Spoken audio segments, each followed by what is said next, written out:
This Medicare Advantage fraud could already be in your medical record. Don't let this happen to you. I have an alarming report to share with you, and it's important because what I'm about to explain has already impacted some of the people who worked with us and others who came to us for help enrolling in a Medicare supplement plan. This can directly affect anyone who's currently on Medicare or even thinking about enrolling. Federal allegations and government actions now reveal that some major insurers may have inflated Medicare Advantage payments by pressuring doctors to add diagnoses to patients that the patients didn't really have.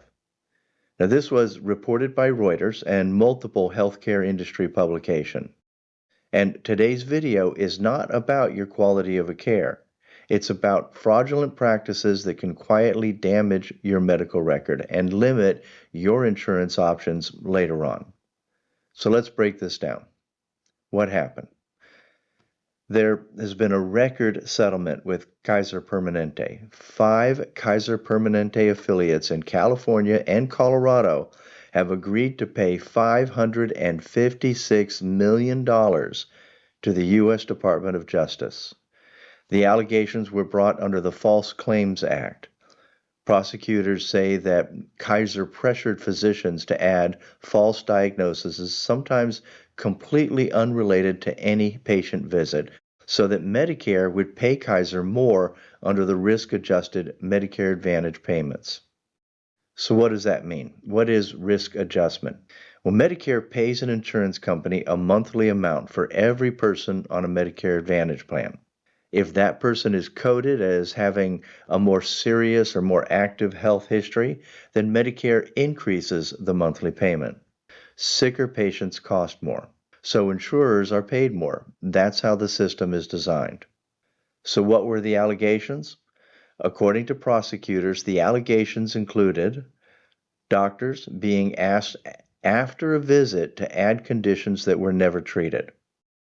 Physicians' bonuses and incentives, financial incentives, were tied to higher diagnosis counts, essentially setting quotas. And data mining patients' histories for diagnoses unrelated to their actual care. To be fair, Kaiser denies wrongdoing. They say they settled to avoid costly litigation. $556 million to avoid a trial?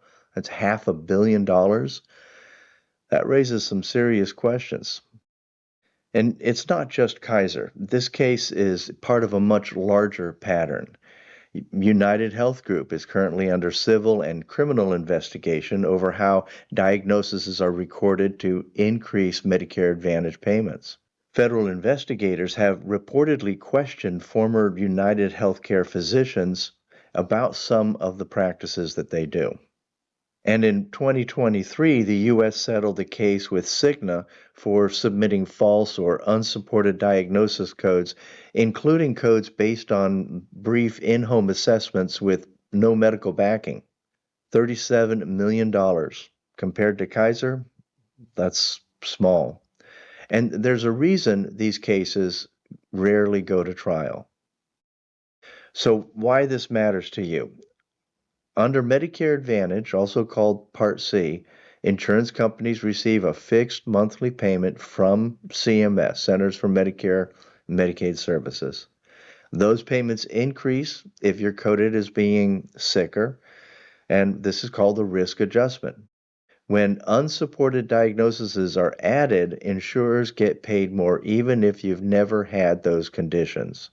That's not medicine, that's money. Now, how this can hurt you personally. Here's where this becomes real. When someone tries to leave a Medicare Advantage plan and return to original Medicare, most states require medical underwriting for a Medicare supplement plan. And we've had real cases in our office, people denied coverage for diagnoses they swear they never had. In one case, a man's record showed multiple heart attacks and cancer. That was news to him.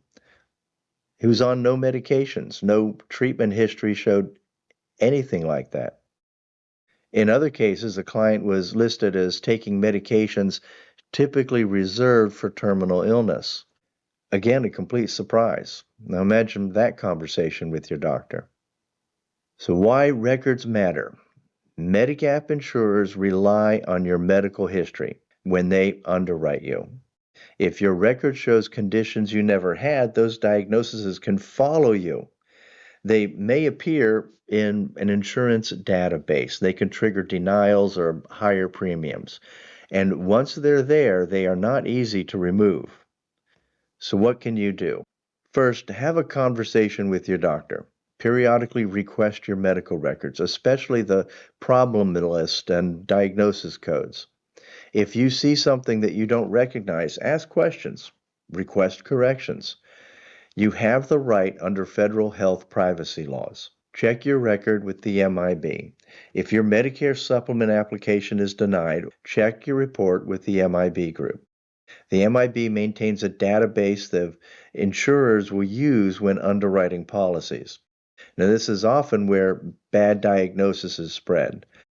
If you've been denied or if you have gone through underwriting for a life insurance or health insurance policy, you can request your consumer disclosure for free from the MIB group. Review every condition, dispute anything that's wrong, and correct it with both the MIB and your provider. I'll have a link to the MIB group in the show notes in the first comment below. And let me know if you have ever experienced this. I'd love to hear your story in the comments if you have ever seen a diagnosis that you really didn't believe you had. Final thought. If you're thinking about leaving a Medicare Advantage plan, don't wait until after a denial. Know your record, review your diagnoses, protect your future options, because your health history should reflect the care that you received, not how an insurer coded for profit. So stay informed and stay protected. I'm Matthew Clausen with MedigapSeminars.org. If you like this video, please subscribe for more and press the thumbs up. And of course, give us a comment if you have any story you'd like to share. We'd love to hear it. And I'll see you in the next video.